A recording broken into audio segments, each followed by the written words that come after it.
Hi guys. So this is going to be a series of people who have been missing and then found later after several years. I'm going to start with the first one, whose name is Luis Armando Albino, and this proves that what Seth's thinking and hoping and dreaming could actually be right. Sebastian could still be out there. Statistics could actually be wrong, and sometimes they are. So I found this newspaper article, and it was released on September 24th, 2024, in the national newspaper, and it's NPR, I think the paper's called, and it's an American paper, I believe. The article's by Rachel Treisman. So the headline reads: A boy snatched from a California park in 1951 is found living on the East Coast. 1951, that's 70 years ago. 70 years well, I think it's 70 years roughly. This man was abducted when he was 6 years old. So it reads, and bear with me because I haven't got my glasses, so I can't see properly. So if I go off and sound a bit shit, that's why. So here goes. So a boy was abducted from a California park in 1951, has been found alive and well on the East Coast thanks to DNA testing and the perseverance and persistence of the efforts of his family. Luis Armando Albino was just 6 years old when he was kidnapped from Oakland Park, where he was playing with his older brother and lured away by a woman who promised to buy him candy. But instead, she transported him out of the state and eventually to the East Coast, Oakland Police Department told NRP. State and federal authorities searched extensively for Albino in the wake of his disappearance, but couldn't find him or his remains. All the while his mother, Antonia Albino, who had moved the family from their native Puerto Rico just a year before, never gave up hope that he was alive. Which is what Seth does. He's not giving up hope, and he's telling us that Sebastian's out there and he's still alive.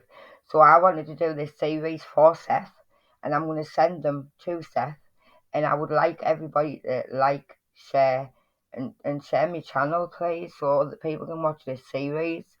And hopefully Seth will get some comfort from this, and he can share it amongst his group of people and his subscribers, to encourage them to keep the faith and have hope and keep searching. Anyway, so um, his mum visited the police's missing persons bureau to press for information daily for a couple of years. Then it went to weekly and then monthly, but eventually it had to go to annually. According to Mercury News, which first reported the news of the discovery last week, which was in September 2024. The family renewed their search 15 years after the kidnapping, when Albino would have been 21. They made multiple trips to Puerto Rico, where Antonia suspected is where her son had been taken, but it always turned up with nothing. This is a rare situation when a boy disappears and doesn't eventually show up alive or dead, Oakland police commented. I'd, I'd give an awful lot to find out why this has happened, said Dominique DeFire, who was one of the police officers in Oakland Police. It has taken 7 decades to begin to unravel this mystery. Earlier this year, 2024, long after his mother died and his case had grown cold, it was Albino's niece who finally tracked him down, because he's still alive and well. So. DNA testing and newspaper clippings led investigators out east. Aleida Alquin, 63, knew she had a missing uncle because the family talked about him all the time. Her late grandmother always kept a newspaper clipping about his abduction in her wallet and displayed his photos throughout their family home. Quinn decided to take an online DNA test in 2020 just for fun, she told the news. Among the results was a 22% match with the man she had never met before. The Auckland resident reached out to him, but she didn't hear back or pursue it any further until earlier in 2024. When she watched a documentary that inspired her to renew the search. Quinn and her daughters searched the man's name online, pored over a microfilm of old Auckland Tribune articles at the public library, and became increasingly convinced that the man from the DNA database was a long-lost relative. OPJ says she contacted their missing persons unit in March to alert them about the DNA test results and her uncle's possible identity. Armed with the new leads and technology, police reopened Albino's case.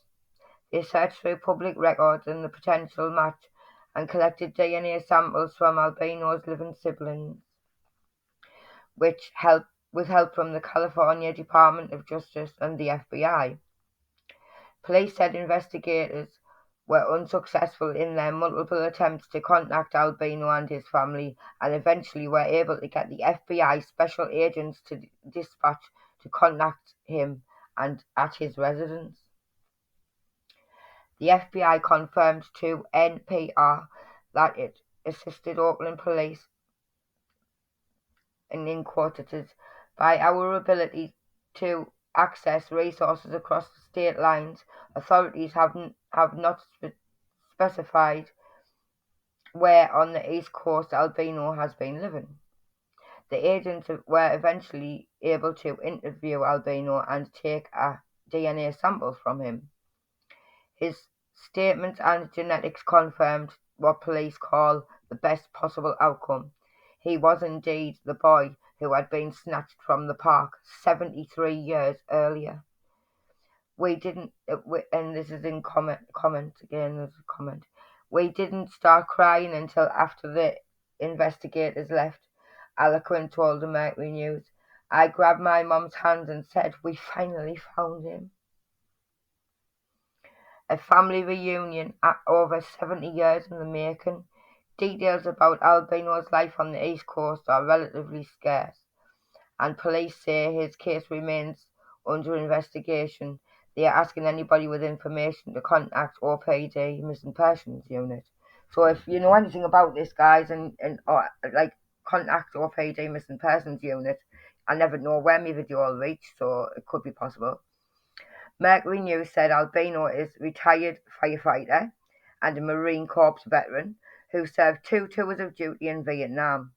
He spent most of his life believing he was the son of another couple, according to SF Gate. In June 2024, Albino flew to California to meet Quinn, his niece, and other relatives.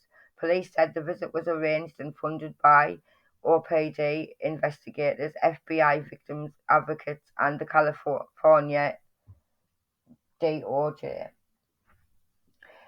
And this is in brackets. It was an emotional moment for all parties involved and was family reunion over 70 years in the making, they added. Quinn said her uncle hugged her, gave her a kiss on the cheek and said, thank you for finding me. It's bringing tears to my eyes. I'm getting choked up here. He has some memories of the abduction and his cross-country trip, she added, but had never gotten any answers from the adults in his life. During the trip, Albino reunited with his brother, Roger, who he had been with at the time he was taken. Quinn said the two grabbed each other and really hugged tight for a long period of time, and then sat and talked about the kidnapping and their both of their military services. Their reunion was bittersweet because Roger died 2 months later in August. And the quote is, I think he died happily. Eloquent said he was finally at peace because he blamed himself for his brother's abduction. She said she was glad she could bring some closure to her mom, uncle, and believes her grandmother is watching down. And she died in 2005, and she would be really happy to know that they found him. So her message to everybody out there is, this story could get others to keep hoping, keep looking and searching for their relatives. And the moral of this story is, don't ever give up hope.